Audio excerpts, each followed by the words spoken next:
বিসমিল্লাহির রহমানির রহিম। পরম করুণাময় ও অসীম দয়ালু আল্লাহ তাআলার নামে শুরু করছি। প্রিয় দর্শক, আমার খুব প্রিয় একটা দোয়া আছে। দোয়াটি খুব ছোট্ট, কিন্তু তার বিস্তৃতি বিশাল। সংক্ষিপ্ত এই দোয়া ধারণ করে দুনিয়া ও আখিরাতের অনেক বিষয়। আমাদের দুনিয়ার চাহিদা, আখিরাতের দরকার, সব কিছুই যেন এই দোয়াতেই চেয়ে ফেলা যায়। তাই দোয়াটি আমি সর্বদাই আওড়াই। যখনই আমার দোয়া করার কথা মনে আসে, আমার মনে পড়ে যায় এই দোয়ার কথা। সালাতে সেজদায় হাঁটতে চলতে এই দোয়া যেন আমার নিত্য সঙ্গীর মতো। আব্বাস রাদিয়াল্লাহু তাআলা আনহু একবার নবীজি সাল্লাল্লাহু আলাইহি ওয়াসাল্লামের কাছে এসে বললেন, ইয়া রাসূলুল্লাহ, আমাকে একটা দোয়া শিখিয়ে দিন। নবীজি বললেন, চাচা বলুন, আল্লাহুম্মা ইন্নী আসআলুকাল আফিয়া। মানে হলো, ও আল্লাহ, আমি আপনার কাছে আফিয়া চাচ্ছি। প্রশ্ন হলো, আফিয়া কি জিনিস? যখন আপনি বিপদ আপদ থেকে বেঁচে যান, যখন আপনি মূলত আফিয়া পেয়ে গেলেন, রোগ মুক্তি এবং স্বাস্থ্যের উন্নতি হচ্ছে, তাহলে আপনি আফিয়াতে আছেন। আপনার কাজে বারাকা আসছে, সময় বারাকা আসছে, আয় উপার্জনে বারাকা আসছে, আপনি আফিয়া পাচ্ছেন। আপনার সন্তানের উপর থেকে বিপদ সরে যাচ্ছে, আপনি আফিয়া পাচ্ছেন।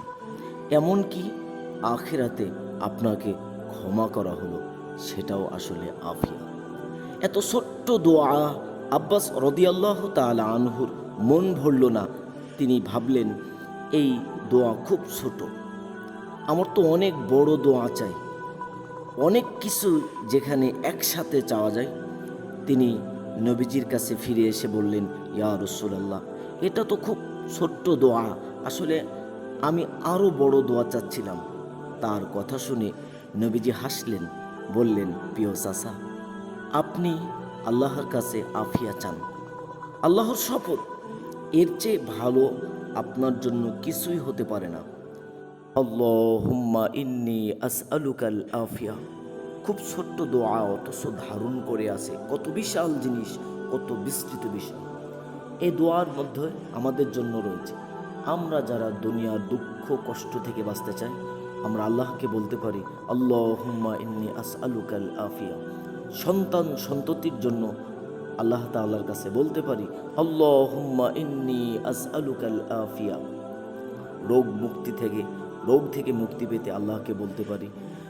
আয় উপার্জনে বারাকার জন্য আমরা বলতে পারি। জাহান্নামের আগুন থেকে বাঁচতে, আনন্দ সুন্দর ও মনোরম জান্নাত লাভের জন্য আমরা বলতে পারি, আল্লাহুম্মা ইন্নী আসআলুকাল আফিয়া। তো প্রিয় দর্শক, আল্লাহ তাআলার কাছে দোয়া করি, আমরা যেন সর্ব অবস্থায় আল্লাহ তাআলার কাছে এই দোয়া করতে পারি। একটা ছোট্ট দোয়া, যার মধ্যে সমস্ত কিছু পাওয়া যায়। আল্লাহ তাআলা আমাদের কবুল করুক, আমিন।